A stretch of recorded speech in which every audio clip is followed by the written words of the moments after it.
Hello beautiful humans, welcome back to my channel. My name's Kayla and today I am here for you with my Read with Kayla for, oh gosh, I gotta remember the dates, May 31st through June 13th. So I have 5 books here for the first 2 weeks of June that I'm very excited to talk about. How do I want to explain this list? It's a mix. It's a mix between books I really loved, books I was really anticipating reading, and books that let me down. So it's a nice combination. There are 5 books this week. Yeah. As always, you can see more on Read with KaylaXO, my Bookstagram, or over on the blog, where I write out my full detailed list and information about the books, as well as links as where to buy them. That'll be in the description of this video as well. But let's just get into it. Let's start with a 5-star read. So we've got, nope, that was the last one. This is Romancing Mr. Bridgerton by Julia Quinn. So I almost said An Offer from a Gentleman, which is the last one. But this is Romancing Mr. Bridgerton, which is Colin's novel. I always say this, like I've said it the past couple times, every time I read a Bridgerton book, I think it's my favorite. And then I read the next one. And this did that too. I kind of expected that this one would be my favorite because it is Colin and Penelope's story and I love them. So I kind of expected this one to become my favorite. But you never know. And I was right. I did love this one. I gave it 5 stars. It's my favorite. The thing I like the most about this one, and it's something I really liked a lot about An Offer from a Gentleman, which is Benedict's story, and then I also liked about this one, is that Julia Quinn is doing something, or did something, I mean these books are fairly old, but did something, especially with these 2 books, that doesn't happen a lot in the like Regency romance genre, which is kind of unpacking some like toxic masculinity and problematic behaviors. Now, her books don't always do this well, and so that's why I think it's important to acknowledge when it is done well. In An Offer from a Gentleman, it talks about the idea of like autonomy and why someone wouldn't want to be someone's mistress and bring a bastard into the world. Whereas this one has one that's more relevant to modern society, and that is the idea that like a man's insecurities shouldn't like determine how he treats the woman he loves. I don't know. But it kind of unpacks how Colin realizes he's jealous of Penelope and how that is influencing how he treats her and how he views himself. And I thought it was really cool to see that unpacked in a romance novel because that doesn't happen very often. And by the end, I mean, they both support each other so well, and that, you know, I think that is something wonderful. So, I really enjoyed this one. I wasn't expecting it to be as deep as it was. I was expecting it just to be like a nice, you know, nice romance. I knew there's a big reveal in this one, so I knew it was gonna be good, but I just didn't expect that like actual like brain, you know, food for thought, that little bit of unpacking some toxic masculinity. And I really enjoyed it. So that is Romancing Mr. Bridgerton by Julia Quinn, 5 stars. Okay, let's go to another romance, but it was not. Okay, so this is 99% Mine by Sally Thorne. If you've been around for a little bit, you know I love The Hating Game, which is another book by Sally Thorne. And so I had really high expectations for this book, and it just, it fell flat. I gave it 3 stars because the romance is very cute. The relationship between Darcy and Tom is very cute. However, there's a lot in this book I just could not stand. Number 1, Darcy. She's a hot mess, which usually I don't mind, but she's just kind of brash and rude and disrespectful in a way that, like, I don't know, I didn't expect. It seems like the only people she cares about are her dead grandmother, Tom, and her best friend.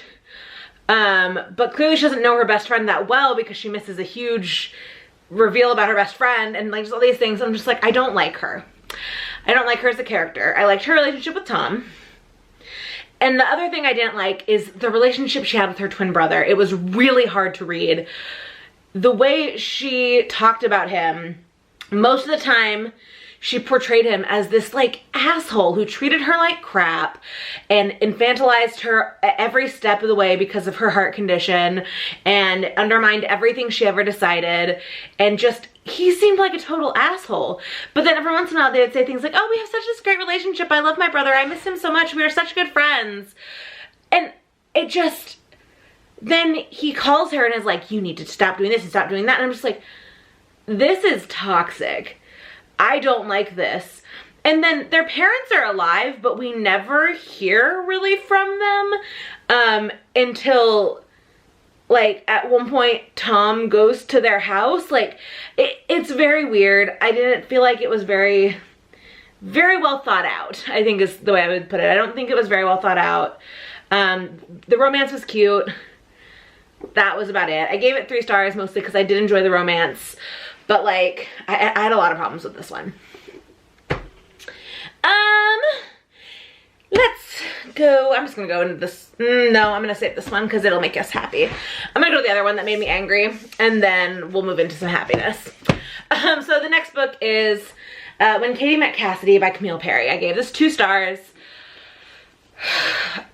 I read some Goodreads reviews about it while I was reading it, because I wanted to see if other people were feeling the same way I was, and they were, and that was that this book really feels like a gay book written for straight people. And not that there's anything wrong with that necessarily, it just wasn't great. Like, the writing was only okay, there was some like unrealistic friendships in it, and it had my least favorite, one of my least favorite tropes in the world. It's not really a trope, but it kind of is, because it's so overdone, and it's the like, good Southern girl gets out of a shitty relationship with a shitty man, meets some high-power butch city lesbian, and all of a sudden is like, oh, am I bi? And I'm just like, I don't want to read books like that. I don't know. It feels like it's overdone, and that could just be me that feels it's overdone, but it does. And this book just like wasn't good enough for me to want to read that trope more. So yeah, I mean, like, it wasn't the worst book I've ever read, and there were some really awesome characters in it. There's like this whole group of women from the gay bar that are just hilarious and really well developed characters, actually. The friends of the protagonists were actually better developed than the protagonists themselves, it felt like. And I would totally read a book just about the women from the bar. Like, I think that would be wonderful. But it just, yeah, I don't know. I had high hopes. 2 stars. Okay. Let's go to a book about lesbians that didn't let me down. We got One Last Stop by Casey McQuiston. This was a 5-star read. I've been looking forward to this one. I mean, like, time traveling lesbians, like, do you need to know more? I don't know. I thought the situation was unique. I really enjoyed it. I liked both of the protagonists. I loved the friend group in this. I loved the romance. It had moments that made me really laugh. It had moments that made me uncomfortable. It had moments that made me think. And I think that's all the makings of a great book. Yeah, I think it's a great book. There are, I will say, this is, you know, my review from my perspective as a white woman. I will say I have seen some creators who are Asian, like Jane, one of the main characters, have some concerns about how some things are worded, and also there's been some concerns about like how August, the other main character, unpacks some of her privilege and her whiteness, and how she sees how queer people are treated in society. So there are some valid concerns that I've heard. I will say, even though I am continuously like processing them and listening to people and thinking about them, I do still think this is a 5-star read. I do still love this book because I think that books that make you think do deserve higher ratings. And I think there's a lot of criticism of how Casey McQuiston maybe handled those situations. And obviously it's not my place to decide if it was handled well or not, but I will say I did enjoy this book. So I don't know, and I just love this cover. Look at it, it's so pretty. But yeah, so it definitely has things to think about. And there's discussions happening in the book community about it. I still think it's a 5-star book. I still think it's a great book, but it's not a perfect book. I don't think that 5 stars means perfect. I think if I used 5-star as a rating to mean the perfect book, there would never be a 5-star rating. So some food for thought.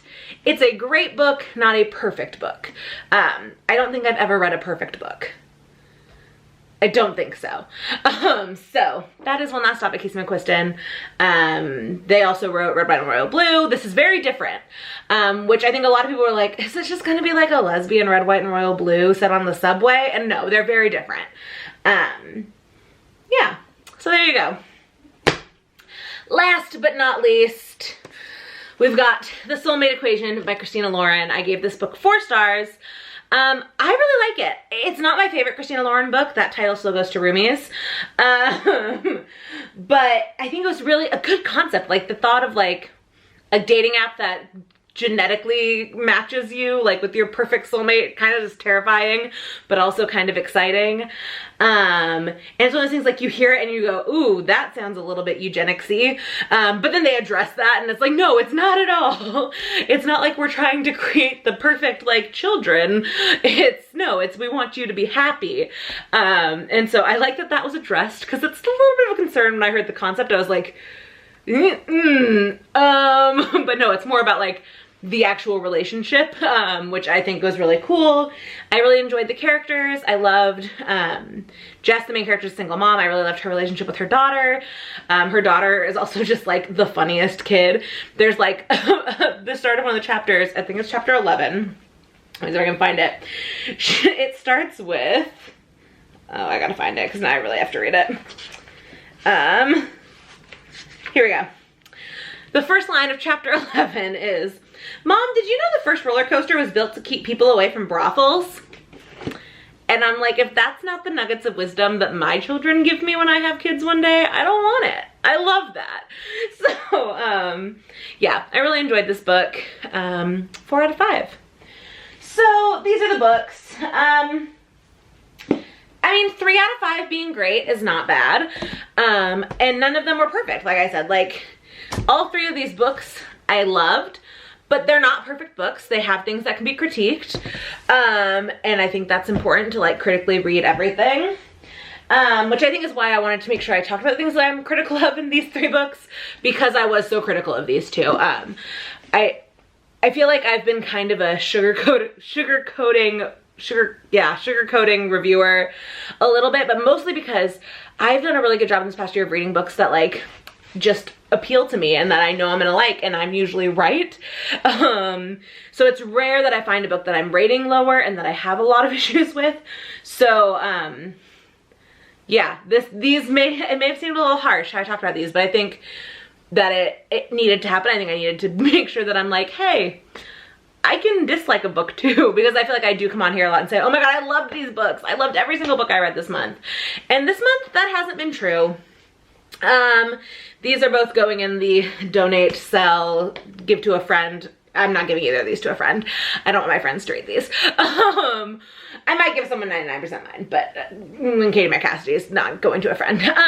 But I think it's important that I, you know, am honest about all sides of how I feel about these books. And so there you go. That is this month's Read with Kayla. I will say, though I am being harsher in the blog post, obviously, and on the YouTube channel, I have made a commitment to never tag an author in a review below 3 stars on my Instagram. So like, if you go to my Instagram, you're like, hey, you didn't tag that author, it's because I don't want them to accidentally click on something and see a review tearing apart their book. You know, I never want people to feel that way about when people don't like their art. Like, I don't want them to feel like crap. So I'm gonna keep to that. Like, I don't being honest in my reviews is super important to me, but also like being respectful of people's effort and energy is also important to me. So, yeah. That's why I also will say things I like about books that I don't like, because there were things in each of those books that I did enjoy, or else I would have not finished them, right? So I don't need to defend myself, but I just feel like I want to explain, since this is the first time I've really been super critical on the channel of any books. So, that's what I've got for you. So let me know in the comments what your favorite book you read in the past couple weeks was. I'd love to hear what you are reading. If you want to know more of my Pride Month Recs, because I talked about that in my June TBR, that episode of the podcast is live now, so make sure you go check out Lifestyled. You can hear me and my friend Corey talk all about our favorite Pride Month Recs, as well as we named our first half of 2021 favorite books. So go check that out. Make sure you give this video a big old thumbs up if you like it. Hit subscribe so you don't miss any of my videos, and I'll talk to you in the next one. Bye!